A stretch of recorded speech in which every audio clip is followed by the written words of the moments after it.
So basically, let's just start with, I guess we'll start with a bit of background about you and what you're doing in Tokyo. You came originally from Timmins? Yes, I left Timmins in 2000, but I lived there for about 20 years. Mm-hmm. I went to Timmins High and Vocational School.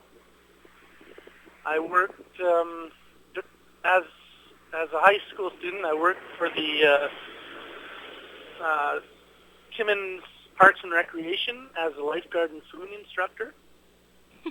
I went to Carleton University where I studied English and got my BA. The reason I came to Tokyo, I was working at Timmins High and Vocational School. I was an EA, an educational assistant, in the special ed department. And I was going to take just 1 year off. I took a year leave of absence, and my brother was in this part of the world. I was going to visit and met my wife, and 10 years later, I'm still here. So that's kind of it in a nutshell. What I do here is I'm working for the U.S. Embassy housing compound in Tokyo, and I work for their pre-kindergarten. I'm the head teacher for their eldest class, so early fives, late fours. I also work for a cram school here. That was my original job.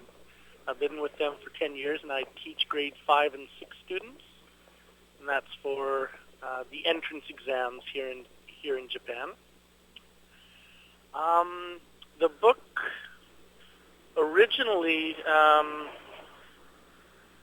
came to be an idea as part of my grammar portfolio. I just recently graduated from Columbia University Teachers College, and one of the courses was a pedagogical grammar course, and it was just part of my grammar portfolio.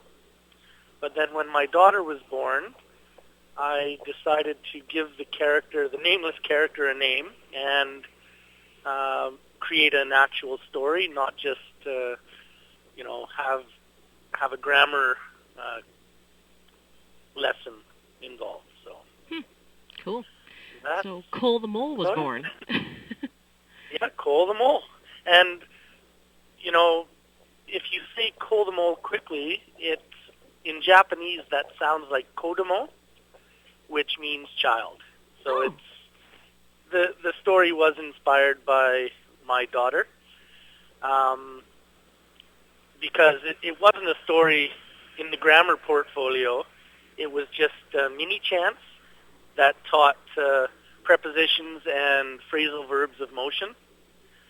And then when I did the story, I added an element where there was a lot of rhyme and assonance. So it now, as a teaching tool, it teaches phonemic awareness. But the story itself was inspired by my daughter. That's cool. So the books are based in Timmins? Yeah, Cole the Mole, the character, is a mining mole from Timmins. And if you know the story, the Berenstain Bears, do you know the Bears in the Night story? I'm familiar with the Berenstain Bears, yeah. Yeah, so one of the stories that they do is Bears in the Night, and the bears go on a little tour. They start in their bedroom, they go out the window, they go down the tree, and they do a little tour.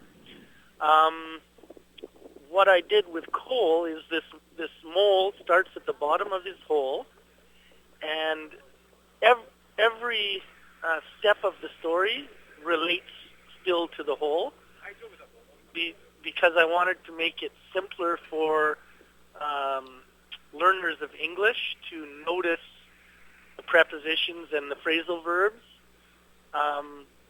So everything is related to the whole. So the entire journey is related to the whole. But he leaves his hole, he goes around the hole, does some things, walks away from the hole, and then comes back. So that's the first story. Very cool. And it's a trilogy, right? Well, the other two are written, but they're not in the works of being published as of yet, but they should be coming out, I think. Well, I'm optimistic that they'll come out in the next year, yes. Fabulous. The second... Oh, sorry. No, it's okay. Go ahead. Yeah, the second story will have Cole going a little further, and he'll be exploring a town, the town of Timmins. And the third, he explores a playground. Oh, cool. And it's, once again, all prepositions and phrasal verbs of motion. That's kind of the target, but now with the story, it's kind of a fun story that is a little more interesting and entertaining for kids. Cool. So why did you choose to set the books in Timmins? Well, because the character was a mole, I thought I asked the illustrator to put a mining cap on, because I was in Timmins for almost 20 years, and I love Timmins.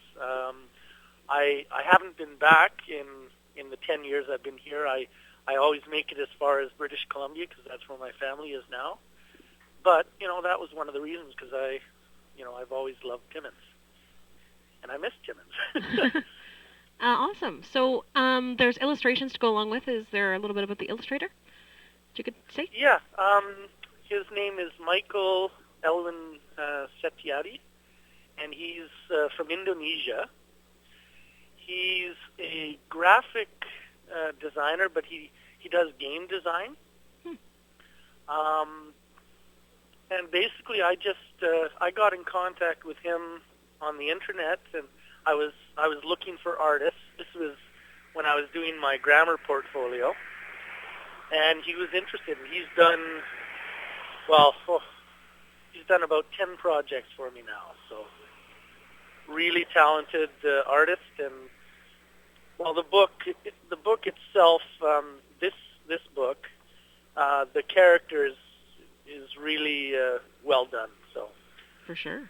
The reviews that I got for the book, that's one of the things both reviewers mention is the art.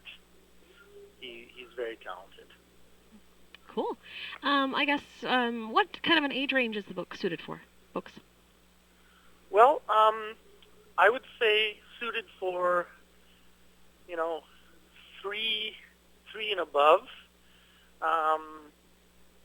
Maybe someone 3 to 6, but I use it for second language learners. Cool. So that there's no age limit with that. You say 3 and above. I'm above.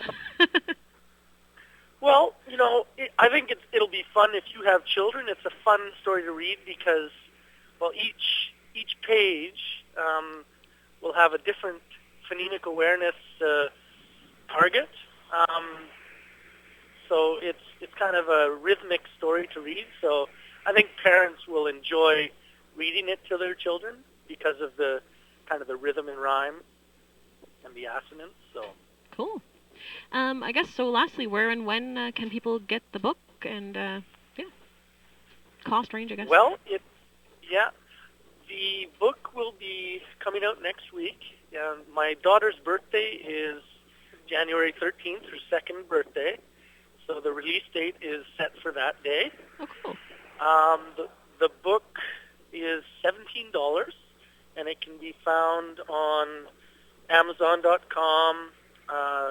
Barnes & Nobles will list it, and also in the press release that will be sent out, the publisher's website will be available, and people can purchase the book through the publisher as well.